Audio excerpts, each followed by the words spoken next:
Somewhere in the world right now, there's an active war zone. You probably saw a headline about it this morning and forgot by lunch. Good evening. I'm Dan, reporting live from our studio, bringing you the latest. That's how normalized global conflict has become.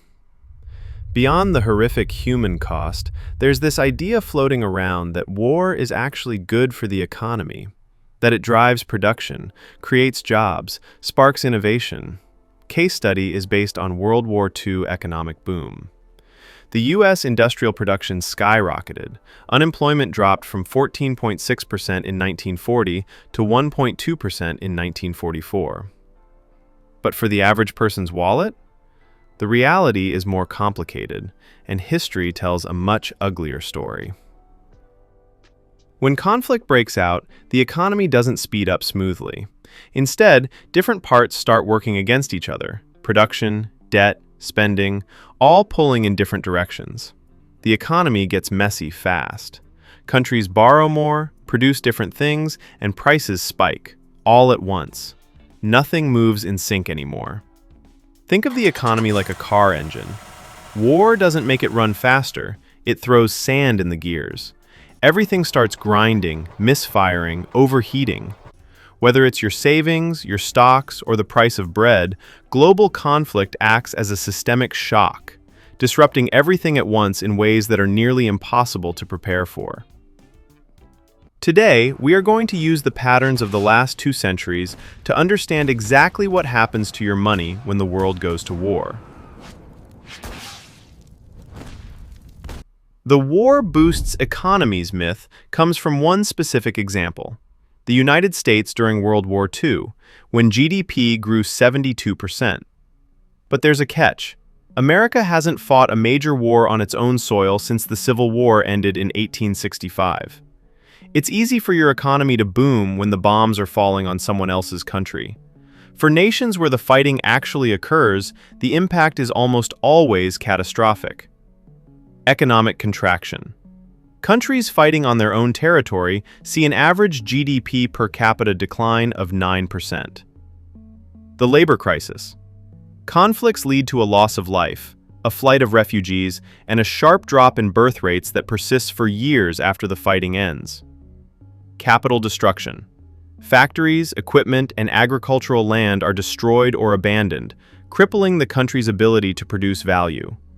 War spending drains money from everything else: education, healthcare, business investment.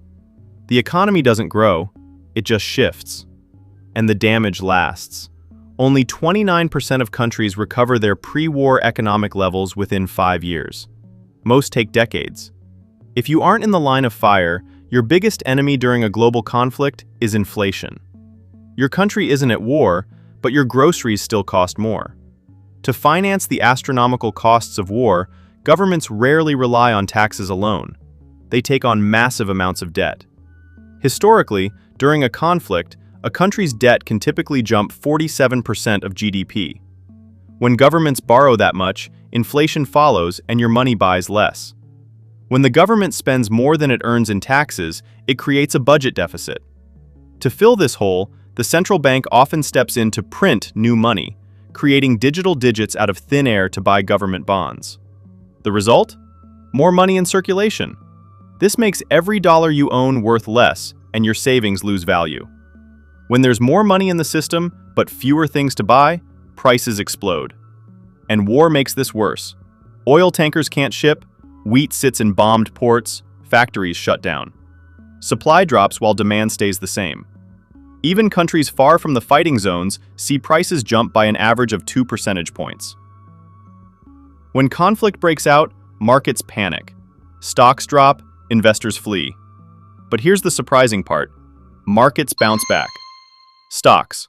War doesn't automatically mean stock crashes. During World War I, markets fell. During World War II, they rose. And it's not always defense companies that profit. Sometimes completely unrelated industries boom while weapons manufacturers struggle. Gold. People rush to gold as a safe haven when war starts, driving prices up. But that spike is usually short-lived. Once the initial panic fades, gold prices typically drop back down. The real danger? If your country loses the war, your investments can be wiped out entirely. After World War II, stock markets in Japan and Germany collapsed. Investors lost everything. During a global conflict, the greatest threat to your money isn't just the economy, it's your own behavior. Financial success is a soft skill, and during a crisis, how you behave is more important than what you know.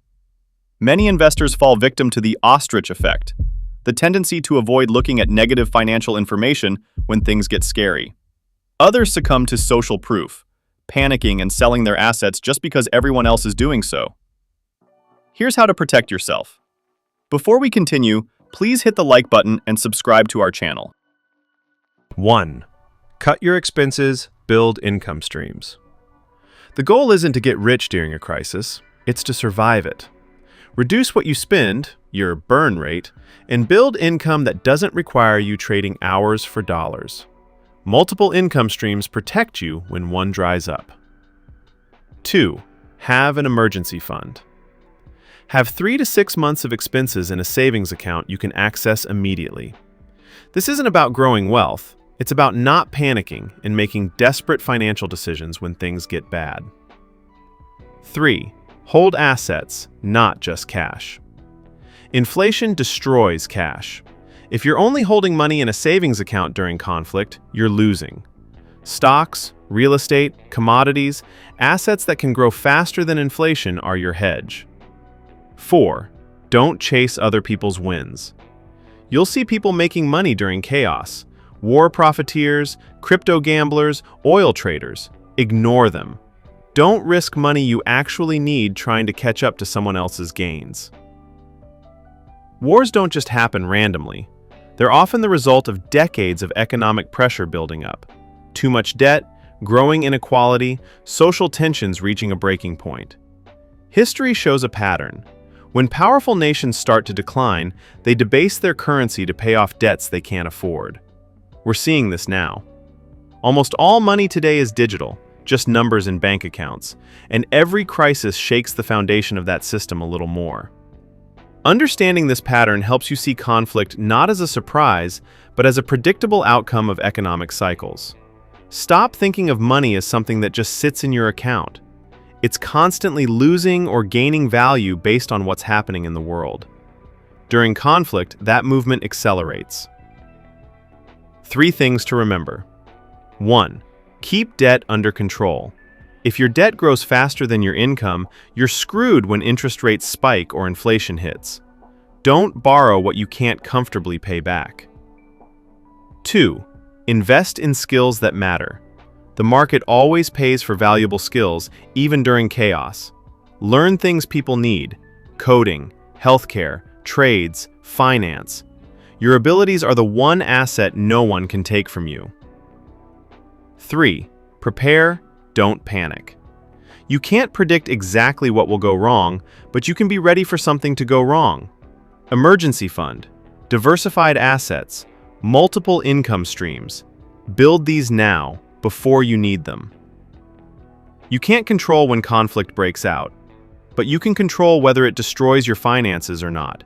Start building your foundation today. Watch this next video to learn how to build a strong financial foundation.